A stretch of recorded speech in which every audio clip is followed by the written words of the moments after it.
Preparation for the next life అనే film main plot వచ్చేసి ఒక అమెరికాలోకి అంటే దొంగతనంగా అంటే అమెరికా కంట్రీలోకి వేరే కంట్రీ అమ్మాయి వచ్చేసి అక్కడ ఎట్లా సర్వైవ్ అయింది అండ్ తనకు పేరెంట్స్ వాళ్ళు ఎవ్వరు ఉండరు, రిలేషన్షిప్ ఎవ్వరు ఉండరు. అలాంటి ఒక అమ్మాయి అనుకోకుండా ఒక పర్సన్ని మీట్ అయ్యి వాళ్ళిద్దరు రిలేషన్షిప్ ఎట్లా బిల్డ్ అయింది అండ్ ఈమె ఆ కంట్రీలో ఉన్నప్పుడు ఎదుర్కొన్న ఆ ప్రాబ్లమ్స్ ఏంటిది అనేది ఈ స్టోరీ మెయిన్ ప్లాట్ అనమాట. ఈ స్టోరీ యాక్చువల్గా ఈ ఫిలిం మెయిన్ గొప్పదనం ఏంటిదంటే ఆ అమ్మాయి పాయింట్ ఆఫ్ వ్యూ వెళ్తుంటుంది story and total individual point of view వెళ్తుంటుంది. అంటే ఇండివిజువల్ అంటే ఆ అమ్మాయి ఒక్క పాయింట్ ఆఫ్ వ్యూలో నుంచే స్టోరీ వెళ్తుంది.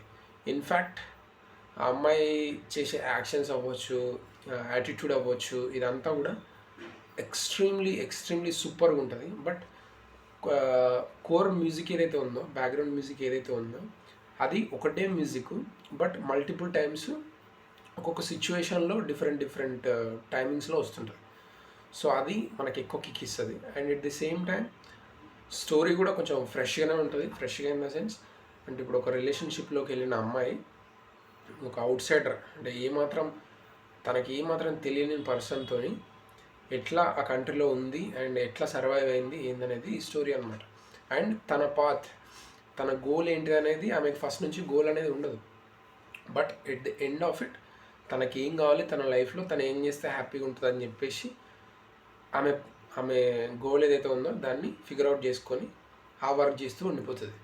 అది ఎండింగ్ అనమాట ఈ ఫిలింకి.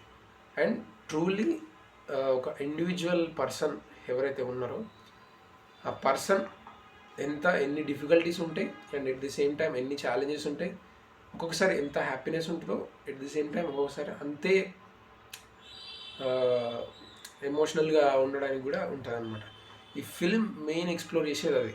ఒక ఇండివిజువల్ పర్సన్ ఒక వేరే కంట్రీలో ఉన్నప్పుడు అతను ఎదుర్కొనే ప్రాబ్లమ్స్ అవ్వచ్చు, ఎంజాయ్మెంట్ అవ్వచ్చు అండ్ సొసైటీ నుంచి అవ్వచ్చు, జాబ్ వైజ్గా కూడా అవ్వచ్చు, ఇవన్నీ బేస్ చేసుకొని తీసిన సినిమా అనమాట preparation for the next life. But ఆ టైటిల్కి దీనికి సంబంధం ఉండదు, ఎందుకంటే ఆ అమ్మాయి ఈ సినిమాలో ఎప్పటికప్పుడు బతికేయాలన్న థింగ్లోనే ఆ అమ్మాయి ఉంటుంది. ఇన్ఫ్యాక్ట్ అది ఆమె సక్సెస్ కూడా అవుతుంది అండ్ నాకైతే చాలా బాగా నచ్చింది. బట్ స్టార్టింగ్ మిడిల్ పాయింట్ ఏదైతే ఉందో అది కొంచెం స్లోగా డ్రైవ్ అయినట్టు అనిపిస్తుంది కానీ బట్ ఆ స్లోనెస్ కూడా మన క్లైమాక్స్కి వచ్చేసరికి మనం రియలైజ్ అవుతాం, ఓహో దీనివల్ల ఇది స్లో అయింది, స్లో పేజ్లో ఉంది అనే ఒక జస్టిఫికేషన్ కూడా మనకి ఈ సినిమాలో దొరుకుతుంది. And that's it for this film. And వీలైతే వాచ్ చేయండి. ఫిలిం అయితే excellent film, there is no another thing. And that's it. Thank you for watching. Bye.